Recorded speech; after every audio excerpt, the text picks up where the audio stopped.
Thank you so much for joining us for the Annual Awards of Excellence. I'm Richard Larkin, the General Manager of the Royal Academy of Culinary Arts. This award, the Annual Awards of Excellence, is an award for kitchen, pastry and service professionals aged 20 to 26. So becoming an Awards of Excellence winner has propelled many, many young careers over the years, with household names like Nathan Outlaw, Mark Sargent, Luigi Canyon, who's a Master of Culinary Arts, Claire Clark, also a Master of Culinary Arts, along with many others. So it's a great, great foundation for your chosen profession.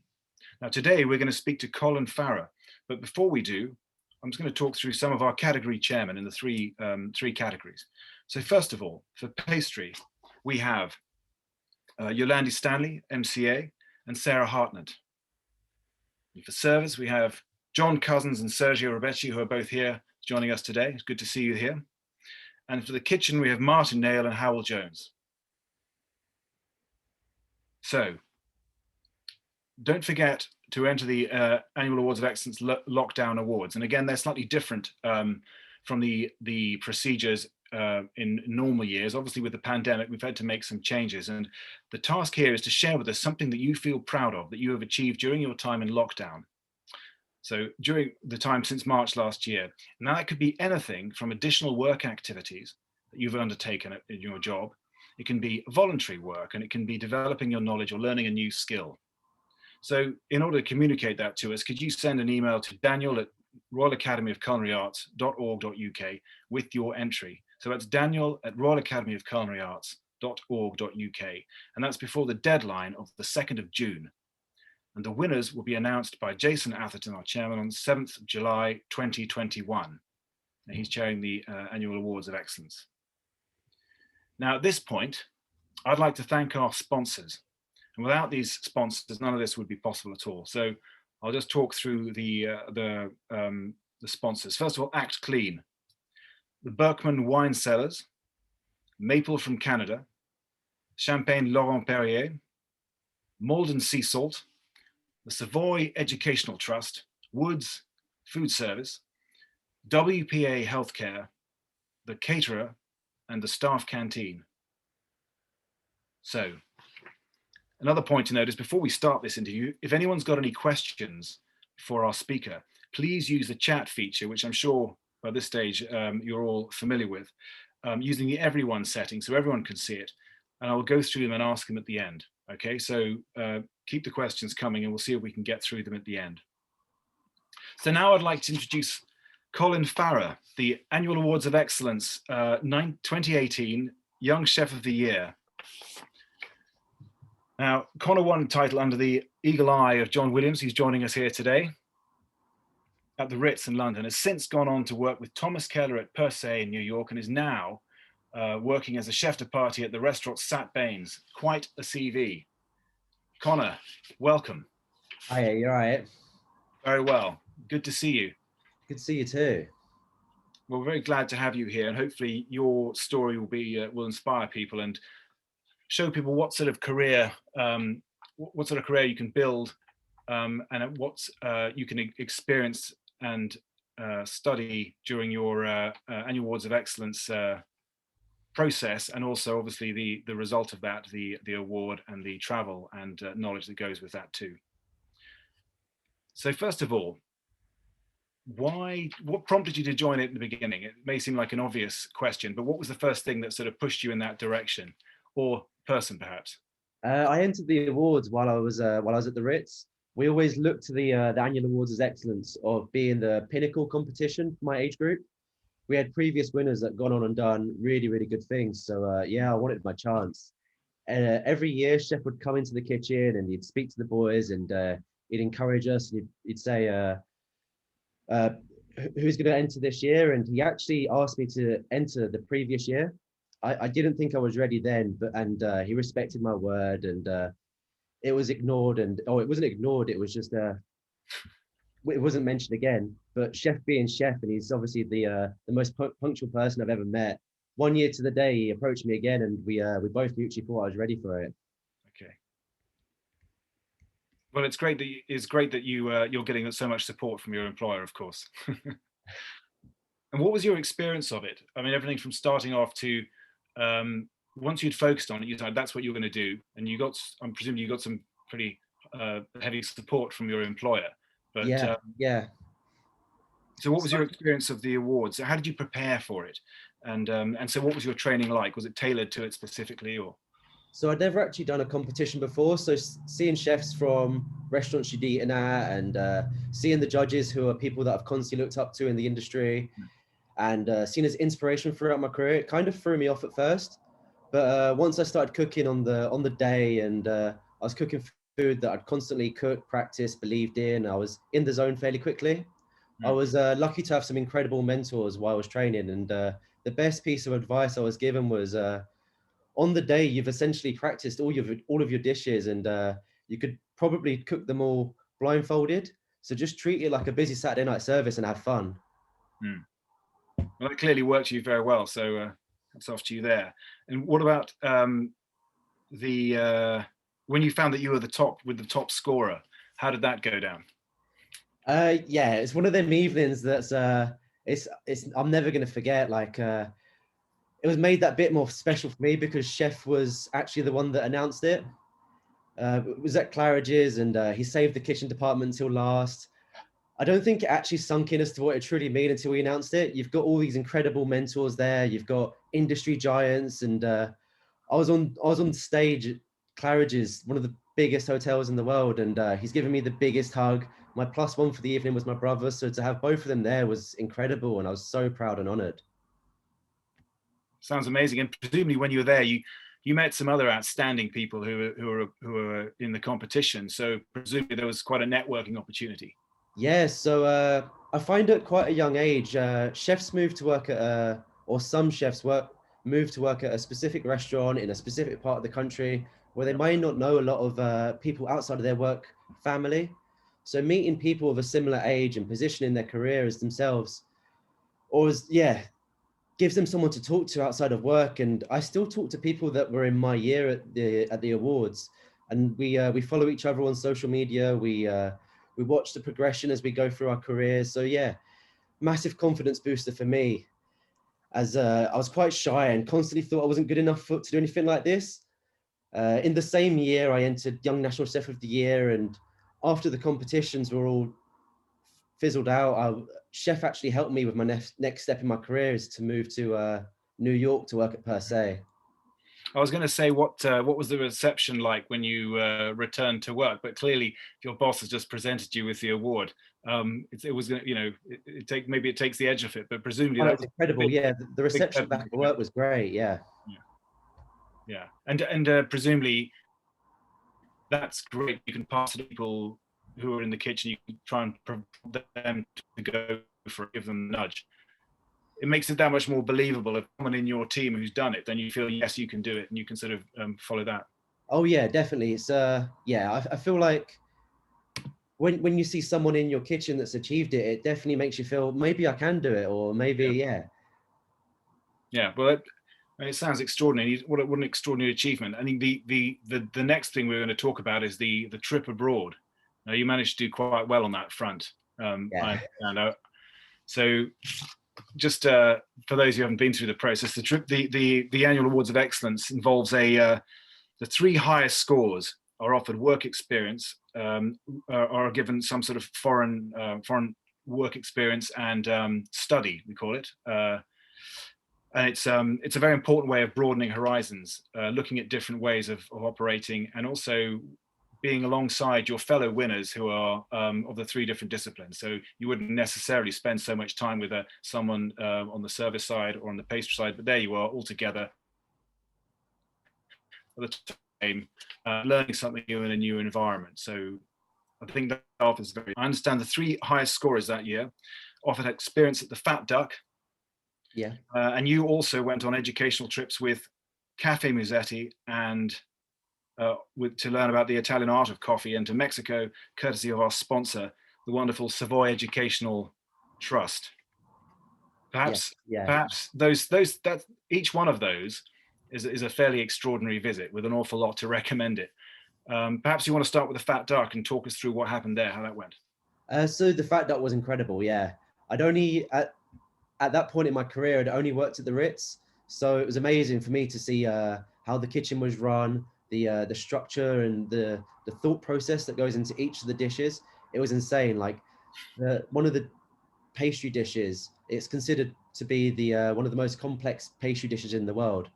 So yeah, you're seeing some very, very technical things. So it was quite a contrast. I was working at the Ritz and you're seeing very, very classical techniques, and then you go to the Fat Duck, which is all about chemicals, and yeah, it was an eye opener. I loved it. They even at the end of my week there, they even took me aside on the last evening, and we had tasters of the menu.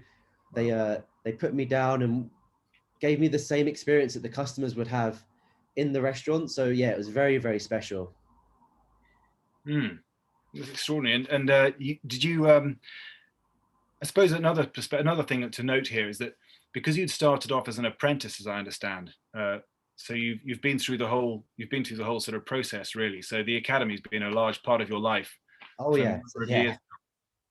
yeah. So I done the Bournemouth course, or the academy's course that they run through Bournemouth, and that was I graduated there from the Ritz, and I stayed at the Ritz for 6 years.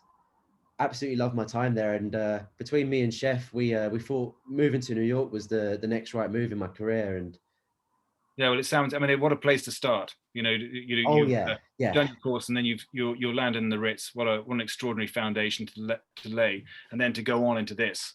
So, as I said before, it's a heck of a CV you're already putting together. Quite an extraordinary story. Um, so we've talked about the fat duck. What did you see as we talked about? You were talking about how there's a lot of very technical matters that make it different as well. So there's a different sort of atmosphere. What about the Cafe Musetti? How did that visit go? so when I went to Milan, I literally knew nothing about coffee. So going out there, I knew nothing, and a lot of the things that I've taken from that, it was such a memorable experience for me, and I think it shows that as well, because a lot of the stuff that we were taught on that trip, I still remember to the day. The whole process of bean to cup, we were shown the whole process of. I remember they told us about the flavor profiles of different beans. We learned about the burn-in temperatures of coffee, and why we only take coffee to a certain temperature. And I feel like I've taken and used a lot of it in my career, from the Ritz to per se to Sats. And yeah, very, very special trip for me it was, because there's only, yeah, I knew nothing, as I said. Yeah. Yeah, I mean, it sounds like an extraordinary trip. And did you try some good food while you were there as well? Or- Yeah, so it was me. Daniel was our host while we was out there, and we went into the city. We managed to try proper Italian pizza. Yeah, it was amazing trip. Well, it sounds extraordinary. What the last piece of the puzzle there is the trip to Mexico. Um, Again, a totally different. You've obviously been to the Fat Duck. You've started at the Ritz. You've gone to the Fat Duck. Going to Mexico, totally different world for that. From Oh that, yeah, definitely. Yeah. um, was there something that you sort of um, you particularly remember from a particular moment? Yeah, I have a lot of highlights that I still think about today. It was only a year ago, so yeah. One of the biggest highlights for me was to eat at Pujol. I'd seen Enrique's episode on Chef's Table, and I was a massive fan. So to get invited there was so special. The uh, the signature dish that he's famous for was his mole madre, which they feed every day. And when we ate there at the restaurant, the mule was on its 1,800th day of being fed. Can you So yeah, explain what mole is? Because it's probably maybe something that a lot of people aren't familiar with. so mole is like their mother sauce that a lot of Mexican people have in their day to day uh, day-to-day food. And the mule madre is it basically translates to mother sauce. And that's literally what, as they treat it as at the restaurant, they feed it with whatever seasonal. Mexico is famous for growing produce for the United States. So in the winter, yeah, they grow a lot of cauliflowers. So they'll feed the mule with cauliflowers, Hmm. whereas in the summers they'll feed it with a lot of avocados. So throughout the year, you'll get completely different tastes of the mule. So essentially, it's a thick vegetable. Yeah, it's essentially a vegetable sauce, and Enrique's he's very, very clever. Just adding to it, continue.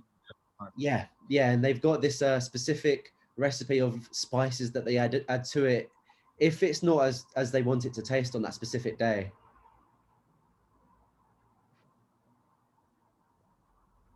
And what other were there any other sort of techniques or dishes that you got to grips with while you were there? Because you went off to Cabos as well as Cabos in Mexico City. I think you started in Mexico City, went to Los Cabos. Also in Mexico City, we went to Nico's, and for me that was incredible. It was one of our first days there, and they brought all the avocados to the table. They made your guacamole fresh in front of you, and we had live music playing in the background. It was insane. Just the whole dynamics. Was not expecting it. Yeah, it was so special. And then from Mexico City, we went to Baja California, and yeah, we went to so many nice places. We went to food markets. They had sheets of pork crackling in the markets, and yeah, dried fruits, dried spices, dried fish that I've never seen before. Such beautiful colors. That I understand you had a farm next door to it or something, so you were getting very fresh produce, and you were doing a lot of yeah, so a lot of cooking as well with. Yeah, so one of the restaurants we went to a couple of times towards the end of the week was it was called Los Tamarindos. It was farm to table. Essentially, that's what they were about, and yeah, it was very, very good. And how do you get on with? I understand you had Sergio, who's here today, and Brian Turner. How did you get on with your? What sort of synergies were established with your guides? So yeah, obviously Sergio and Brian Turner were two very, very big people that I've constantly followed growing up, and watched them both on TV. So yeah, it was surreal for a while, actually realizing, yeah, I'm going to spend a bit of time with them, but then it sunk in, and both of the girls were from different parts of the country, but they were both from restaurants which cook very classical food, so the conversation kept flowing all week, and yeah, we had some great laughs, and yeah, but most importantly, we learned so much stuff in the time that we were there. Like, I still remember so much of the stuff. So in short, you'd Sergio, have you got anything you want to add for that? Hang on 1 second.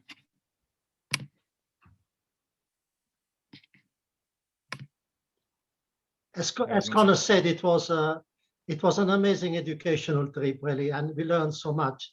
I think that there were wonderful experiences in all the places we went. Some very, very rustic, some very, very upmarket. I think what I have taken back from my trip to Mexico, it was that everybody that we met were very, very proud of what they produced. The pride they had in their produce was just phenomenal. And the hospitality that everyone gave us was just second to none. And everything else that we had was of the highest quality. And personally, I learned so much about Mexican food because I don't mind admitting I was quite ignorant about it, and I only knew what was available in London, and perhaps not of a very high quality, but it was an eye-opener. And I suppose sometimes one forgets how big Mexico is. Yes, you know, and the variation within it. You know, absolutely. And I know that Connor is an amazing young man. No doubt in my mind is a big star of the future. He's like a sponge in the way that he takes in information, the way that he asks questions, the way that he gains knowledge. It was very refreshing to see. Connor talks about food most of the time, and the provenance and the sustainability was really there for us to see. And I think in that respect, they're possibly way ahead of the UK. If I don't know whether Connor agrees with me, but they seem to be quite ahead of it. But of course, the other thing that Connor doesn't talk about, but we also learned a lot, of course, in an educational way, was mezcal as opposed to tequila. That was very interesting. and on our last night, we had a lovely dinner, and we had the producer of Mezcal that showed off his products. That was quite exceptional. But the whole trip was quite amazing. Hospitality for me was just sensational. Well, that's thanks very much, Sergio. It just makes me think now that that is obviously a totally different cuisine and a different a different perspective on hospitality and cuisine. But I suppose that it brings us back to the fact the annual awards of excellence focuses on classical styles of cookery and service. So why do you feel that's so important to learn and keep alive? I feel like essentially you should cook the food you like to eat, and I love everything about classical food. It's classical for a reason, right? And it's the flavor profiles that work together. It's the cooking techniques that will never get old. And for me, it's all about the incredible smells and tastes we experience as chefs and the hospitality workers that you get to experience every day. It's so special just dealing with classical food every day. For me, I love it. That's why I went to New York, and that's why I've gone to Sats, because Sats is all about classical food, but it's putting his own stamp on it as well. Well, that's the point. The point you made there, I think, is a good one. That it gives a foundation and a great basis to build on and build other knowledge around. But it gives you a basis to look at all kinds of different varieties of cuisine, perhaps. So I'm assuming you'd recommend the annual awards of excellence. What would you say to someone who was thinking about it? To be honest, I'm so grateful that I entered the annual awards. I could push myself to do things I would have never have done it beforehand. And I've met people of a similar age and position and mentality as myself. Yeah. These people I've kept in contact with since, and I see them progress through social media. And for me, the annual awards is the best competition for the age group that it's open to, and widely looked upon as an incredible achievement and competition in every restaurant that I've been in. Obviously, everyone wants to win. However, just achieving the award was what I went out to initially achieve. That's a good point. Even competing at all is a step, and you've done extraordinarily well. But the process itself, I think we touched on that earlier. The process itself is of pushing yourself and reaching that level of excellence is also very much to be recommended. Yeah. We've had someone asking if you could talk us a bit more about your time in New York. So New York was incredible. It was a lot of adjusting, and I was very naive in thinking that New York would be very similar to London, but it's another level. It's very fast paced.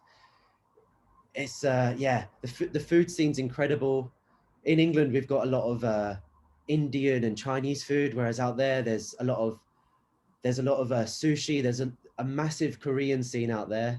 So for me, it was a massive eye opener just to see the food that was on offer there. The ingredients that we get are completely different. When I was at Per Se, we used to hire one person that used to go to one market once a week, and they would order all of our veg from this market once a week. It was insane, because it was considered essentially the best market in the world. It was in California. Wow, extraordinary. And you how long did you spend out there? I think you said it was interrupted a little bit with the Yeah, so it was interrupted a little bit. I was out there for a total of 4 months. But yeah, it wasn't the full year of what I was expecting, but I saw some extraordinary things, and I learned a lot just in the time that I was at Per Se. And the mentality, the team, everything about the restaurant, it was the Ritz, but it wasn't the Ritz. And that's the whole reason why I went there. It's because I wanted to see something that was classical cooking, but at a different level. And it was so special. It all adds to your to broadening your perspective and taking in more influence. As Sergio said, be like a sponge, get all that information in. It'll come in handy. Oh yes, a lot of the stuff that I've taken with me at Per Se, on the trip, they're gonna stay in my portfolio for years, and I'm never gonna take them out. They're gonna be there. Then essentially, when I've got my own restaurant, I'll look back on these recipes and they'll go on the menu. Yeah. Even at Sats, because we use a lot of French techniques, but we use a lot of international influence. I've got I can use it at the restaurant because we all feed off each other. Nothing goes on the menu without anyone else trying it. And with the And so it goes back to classical foundations. It comes back to classical foundations of the annual yeah, awards of definitely, excellence and yeah. the apprenticeship. Yeah. But I think I'll encourage anyone who wants to ask a question to do so, because we're drawing towards the end. So if you can pop in any more questions you've got, and I'll ask them of Connor. And we're also you're filming a masterclass for us, which is great. I am, yes. And that's going to be up on our social media channel. So do you want to talk us through what you're making for that masterclass? So I'm cooking a roast loin of lamb, Jersey royal potatoes, morels that I'm going to stuff with a chicken mousse, wild garlic emulsion, and a lamb sauce. Fantastic. That's something. Where does that come? Is that a particular recipe that comes from somewhere specific, or is that something you've put together? It's a lot of stuff or it's a lot of techniques that I've learned my time at the Ritz, but we're going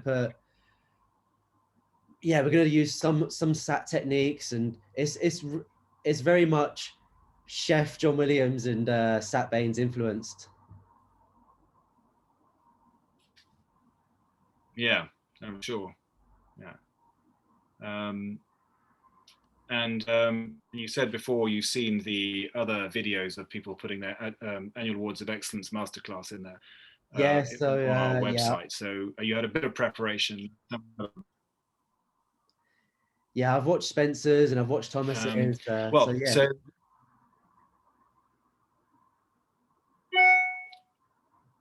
and have you? And so probably I think at this point we'll start to. We can ask you what do you think the annual awards of excellence did for your career? I mean, we've talked a little about the process, but what do you think it's done for your career? I think it definitely pushed me forward into looking what I want to do with my career itself, essentially, because after the awards, I spoke to Chef and we spoke about the next steps in my career, how I need to mature as a person, how I need to progress to get better, and because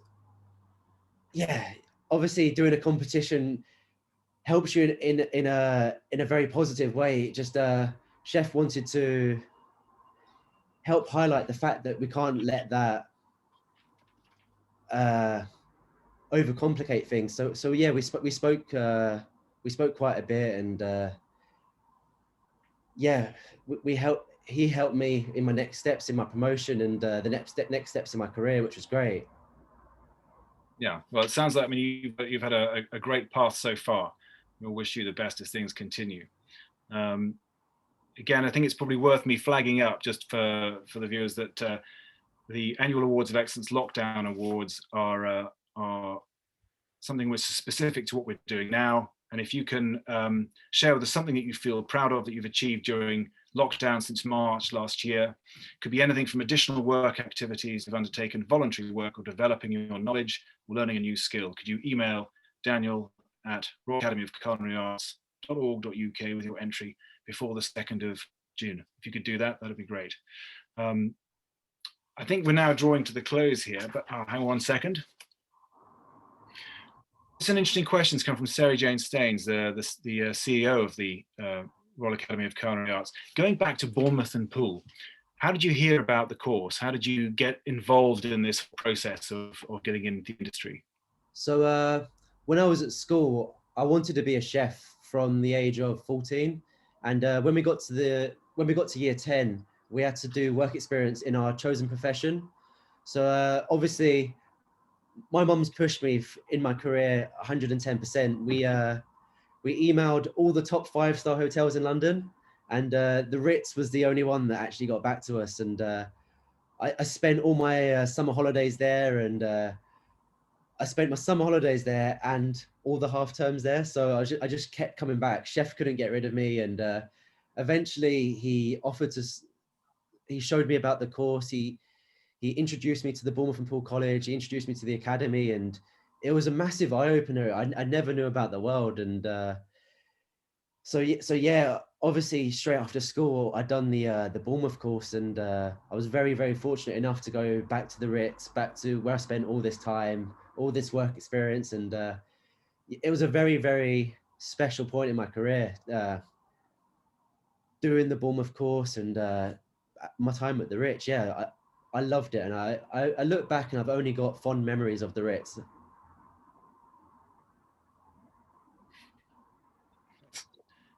It's fantastic. I think the it's an extraordinary interview we've had just now, going through all the process of the actual awards of excellence and your career so far, and the sort of richness of the awards, the things you've done as a result of winning that award. Very impressive indeed. I think we've probably reached the end of the questions now, but I'd like to say thank you very, very much. We really appreciate your time. It's great you can come back, and hopefully you've inspired other people to get stuck in and get involved and try and go for the annual awards of excellence themselves. Absolute pleasure. Thanks for your time and expertise. Thank you. I hope you enjoyed it. I certainly enjoyed hearing it, and I look forward to hearing more of you. Thank you very much. Yeah, thank you.